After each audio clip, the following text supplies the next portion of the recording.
Well, good morning, everybody. This is Joe Murray from MyCoast Limited. And Joe, it's a pleasure having you on this morning. And please tell us in your own words what you do, how long you've been doing it for. Okay. Well, it's very nice to meet you, Charles. So I set up a company called MyCoast Limited back in 2020. The story behind it was technically I'm a chartered accountant by trade, Mhm. and I moved back home to Cornwall in 2019. My husband very sadly died in an accident the year before, and I moved home with my three kids, Lizzie, Moana, and George, back to the farm to be near my mum and my brother. And during lockdown, I was living in a caravan Woo. because our house was being renovated, and so homeschooling three small children was proving particularly challenging. And so I bought a big map of Cornwall and I stuck it up on the wall of the caravan, and I said, "Come on, let's go exploring. There's over 400 beaches in Cornwall, and we've probably only been to about six, so let's go and check them out." So every day I would sit and I would trawl all the different websites and try and work out where best to go. And every day I would get it wrong in one way or another, from miscalculating the tides and getting stuck in coves to Wow. taking the dog and it wasn't dog friendly. The worst one of all for me was promising ice cream and then the cafe was closed, even though Google said it was open. Oh. Things like arriving in the car park, cash only parking, no cash, all these sorts of incidents. Yes. And I just very, very rapidly lost confidence in being able to explore on my own with three kids. Okay. And it just gave me this idea. And I started approaching people going, why isn't there somewhere where you can go, where you can get all of the information you need to have a really great day out? And it's not just about the facilities and the amenities, but it's also, I look at a weather forecast, you can give me all the information you need. I can't interpret that into, so is it safe for my kids? Yeah. So it was that kind of feeling of, actually I need there to be better information in the public domain. I need it to be clearer, and I need to have curated information so that actually, I don't want to have to calculate when the tide's going to cut me off on a particular beach. Yes. Actually, it would be really handy if that information was available. So I started talking to the business community in Cornwall, and actually a lot of people just said, "You'll never do it. It's too complicated. There's too many parties involved to be able to bring all that information together." And I've always been a big fan of a challenge. So it was like red rag to a bull. So I started talking to the RNLI. Steve Instance is the local Southwest Water Safety lead, and he agreed. He said, "Absolutely, Joe, we need to put better information in the public space." And working with them and with the Met Office and the University of Plymouth, they have a forecast which is not only an hourly forecast for that day, but it also has this really amazing bit of technology that can forecast the strength of the currents. So we are working with them. We also got Southwest Water involved, who are giving us their Beach Live, or now their Water Fit feed, Mhm. for the storm surges. And working with the likes of, we've been working with OneWeb and BT to sort and see if we can boost connectivity across the coastline so that people can actually call for help. And so all of this is being joined together into an app called MyCoast. So now every morning I can sit and I can open up the app and I can find a suitable beach. So I can say to it, okay, today I want to take my children paddleboarding, and I want to, there needs to be a cafe, there needs to be toilets. I want, to make sure that there's good parking. And what it will do is it will take the weather forecast into account, and the RNLI have set parameters around the forecast. So, for example, if it's an offshore wind and the swell is above a particular height, or the strength of the wind is a particular strength, then it will automatically say on the app, "Do not take inflatables into the water." Wow. So when that I want to go paddleboarding today, and where are the best places to go, it will take all of that curated information and it will spit out the places that are best to go. And if it's not safe, that's the most important thing. Obviously, this app is not going to tell you when it is safe. That Yes. would be ridiculous. but it's definitely 100% going to tell you when it's not safe. And so if I decide today, oh, let's go to Perranporth, and I click on it, it will tell me if it is not safe. Wow. And so when we started looking into developing this and the best options for how to do it, the advice I was given was actually, if you just create a safety app, then people really aren't going to want to download it, because if you say to someone, it's not, as it says on our video, it's not very sexy safety, and if you just have those conditions on there, that's not really very helpful. Actually, you know, my idea was very much around having all of the information. So the app has 3 sections. So it's got the conditions and the safety information. It will tell you when a particular cove's going to get cut off. It will tell you the height of the tides, and it curates that information for you. But more importantly as well, it gives you all of the facilities information. It gives you the dog walking rules. It gives you the I've done these walkthrough videos with a GoPro camera from the car park to the beach. Wow. So you can, it's a 360 video, so you can sit at home and just see that route. Because actually, as a mum, that's really, really important to be able to just sit and go, okay, all right, I can get the pushchair down there. That's good. You know, I can do this. And you've got my dulcet tones on the top going, there's the ice cream shop, and that's where the RNLI lifeguard hut is, and there's a defibrillator on that, and there's also a Coast Guard phone, so if you can't get reception, because we're in Port Town, there's no reception, you know, it's all those things of just giving people the freedom to explore and have the best day out.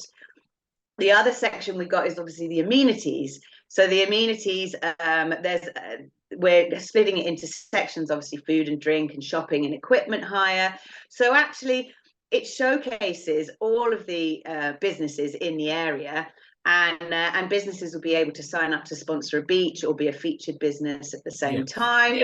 So it's just, it's very much a community project of being able to showcase. So now if you come to Cornwall, we're hopefully very, very soon launching right across Cornwall on all 60 RNLI lifeguarded beaches.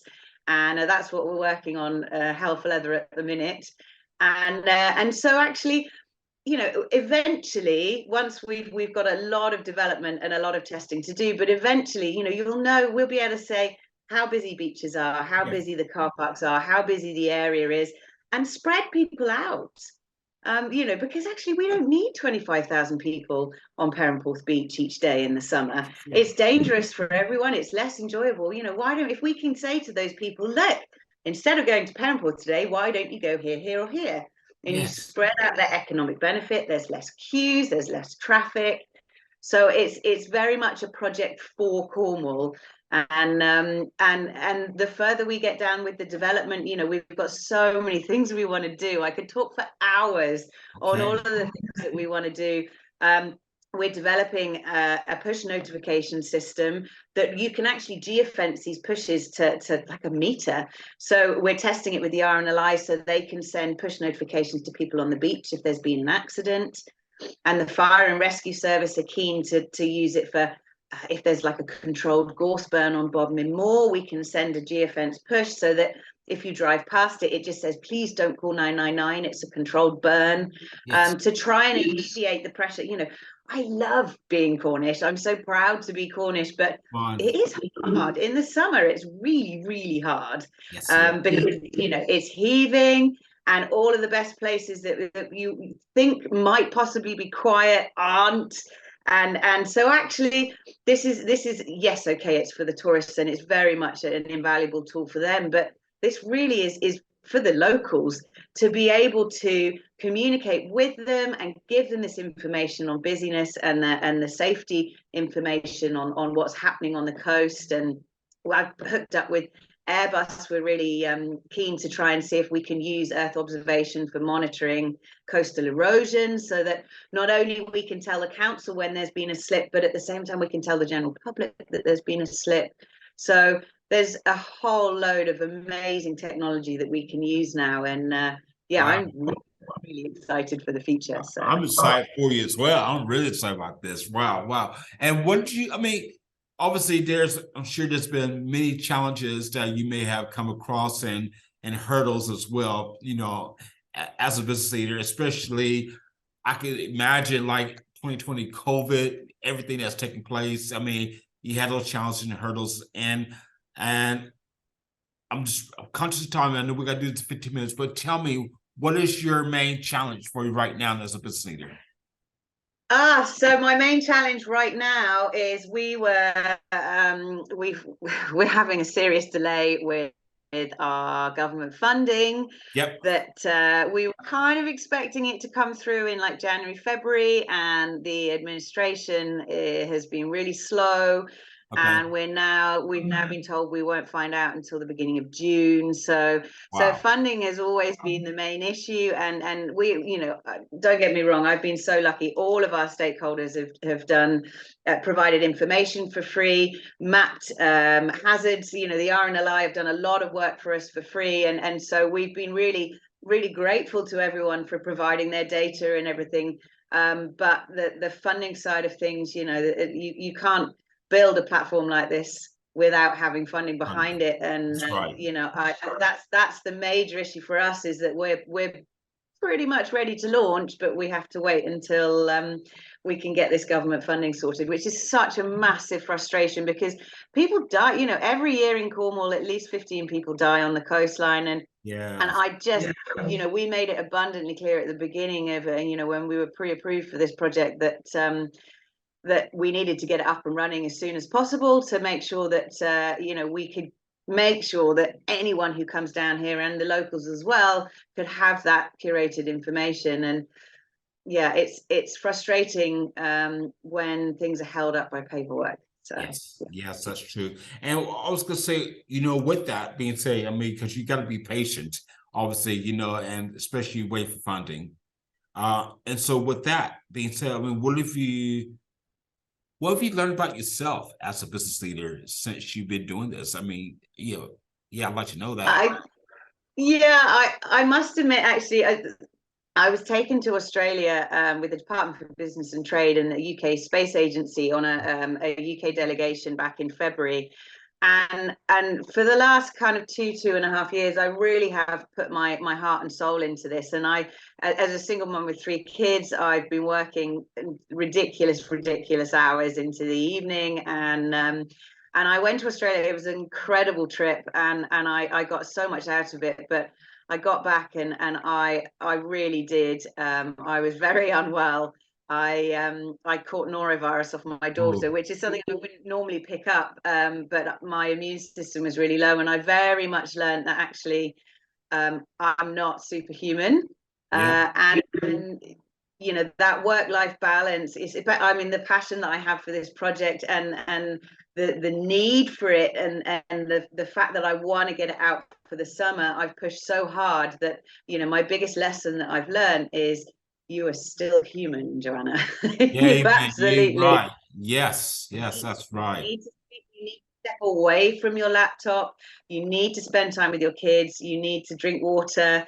And it's I've been in some pretty high pressure and high stress situations over the last kind of 6 months, and it's very much made me realize that actually the most important thing is my health, and being able to function, and for my brain to be able to work. And so I think if I could advise anybody who is looking to start something new, it would be just look after yourself, because that's the most important thing.